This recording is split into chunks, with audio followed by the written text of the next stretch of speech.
자, 그럼 시작해볼까요? 네, 좋습니다. 먼저 그 법안부터 좀 봐야 할 것 같아요. 억울하게 수감됐던 분들이 있잖아요.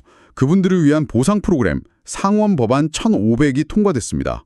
KT 옵스 주지사가 서명을 했고요. 아, 네네. 그 소식 저도 봤어요. 근데 이게 시범 프로그램이라고요? 맞아요. 2027년 6월까지 일단 운영될 예정인데요. 뭐랄까, 부당한 유죄 판결로 생긴 상처를 조금이라도 치유해 보려는 그런 시도로 보입니다. 시범이라는 게 좀 눈에 띄네요. 영구적인 제도로 바로 가지 못한 이유가 있을까요? 아니면 좀 더 신중하게 접근하려는 걸까요? 아무래도 제도의 효과나 또 재정 부담 같은 걸 먼저 좀 점검하려는 의도가 아닐까 싶어요. 하긴 그렇겠네요.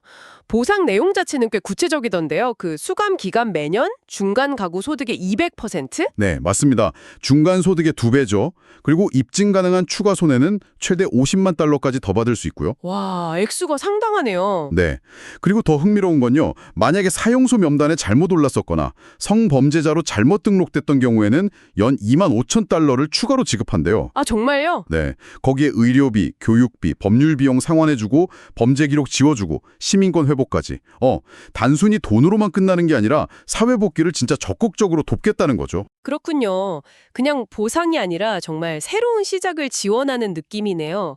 재원은 어떻게 마련한대요? 오류 유죄 판결 기금이라는 걸 만들어서 관리하는데요.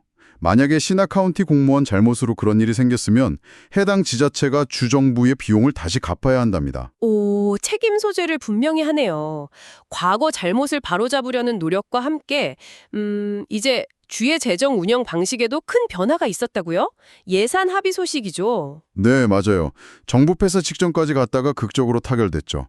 176억 달러 규모의 2025-2026 회계연도 예산안입니다. 아슬아슬했네요, 진짜. 이전 공화당 안은 2번이나 거부됐었다면서요? 네, 그래서 이번엔 초당적으로 합의를 본 건데요. 내용을 보면 주 경찰이랑 소방관 급여 올리고 보육 지원 늘리고 마약이나 인신매매 방지 강화하고 또 공교육 투자도 확대하고요. 공교육 투자요. 구체적으로 어느 정도예요? 특히 교통 인프라에 새로 1억 1,900만 달러, 그리고 K-12 교육, 그러니까 유치원부터 고등학교까지 공교육에 2억 8,100만 달러가 신규로 투입됩니다. 꽤 큰 규모죠. 와, 그러네요. 근데 양당 입장이 워낙 달랐을 텐데 어떻게 합의를 본 걸까요? 공화당은 아무래도 재정 건전성, 민주당은 공공서비스 쪽을 강조했을 것 같은데. 정확해요. 공화당은 결국 1억 달러 이상 지출 삭감을 이끌어내면서 재정 책임을 내세웠고요.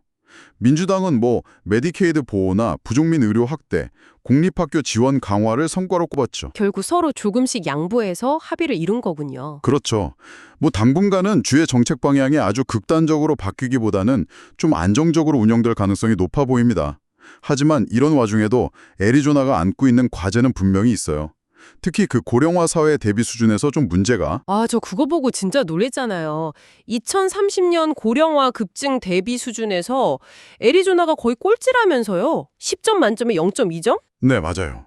최하위권이죠. 아니, 애리조나가 은퇴자들이 살기 좋은 곳으로 유명하지 않았나요? 근데 왜 이렇게 준비가 안 된 거죠? 그게 참 아이러니한 부분인데요.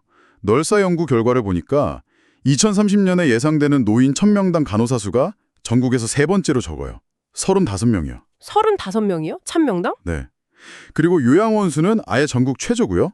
0.08개. 맙소사. 아마 인구는 빨리 느는데 의료나 요양 인프라 확충이 그 속도를 못 따라가는 거겠죠. 정책 우선순위 문제도 있을 거고요.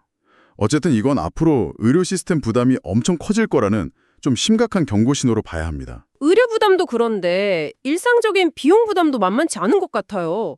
과속벌금 얘기도 있더라고요. 가혹도가 전국 3위? 아, 네. 그것도 좀 놀라운 결과죠. 제한 속도에서 시속 10마일, 그러니까 약 16km 정도만 넘어도 벌금이 231달러래요. 231달러요? 와, 미국 평균이 130달러 정도라는데 거의 2배 가까이 되네요? 그렇죠. 물론 주나 도시, 법원 수수료 따라 실제 액수는 좀 다를 수 있겠지만요. 그래도 전반적으로 애리조나가 규제가 좀 엄격한 편이라는 걸 보여주는 거죠. 운전할 때 진짜 조심해야겠어요. 정말요. 이런 일상 규제도 그렇고 또 계절적인 안전 문제도 신경 써야 할 게 많더라고요. 최근에 사우스 마운틴에서 등산객 구조된 사건 있었잖아요. 네, 맞아요.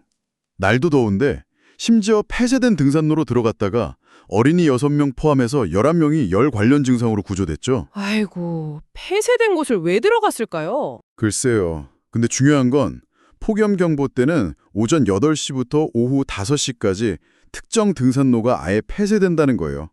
이 가족이 갔던 홀볼 트레일도 그때 폐쇄 상태였고요. 아, 몰랐네요. 그럼 폐쇄된 곳 들어가면 어떻게 돼요? 피닉스시 조례에 따르면 벌금 $50 이상 내야 하고 사회봉사도 8시간 이상 해야 할 수 있어요. 근데 벌금보다 더 중요한 건 진짜 목숨이 위험할 수 있다는 거죠. 그렇죠. 안전이 최우선이죠. 이제 곧 독립기념일인데 불꽃놀이도 조심해야겠어요. 맞아요. 이것도 꼭 짚고 넘어가야 하는데요. 애리조나에서는 개인이 공중으로 쏘아 올리는 불꽃놀이는 불법입니다. 아, 그래요? 그럼 어떤 게 합법이에요? 땅 위에서 터지는 거요. 뭐 스파클러나 분수 형태 같은 거. 지상 기반 불꽃놀이만 합법이에요. 이것도 판매 기간이 정해져 있고요.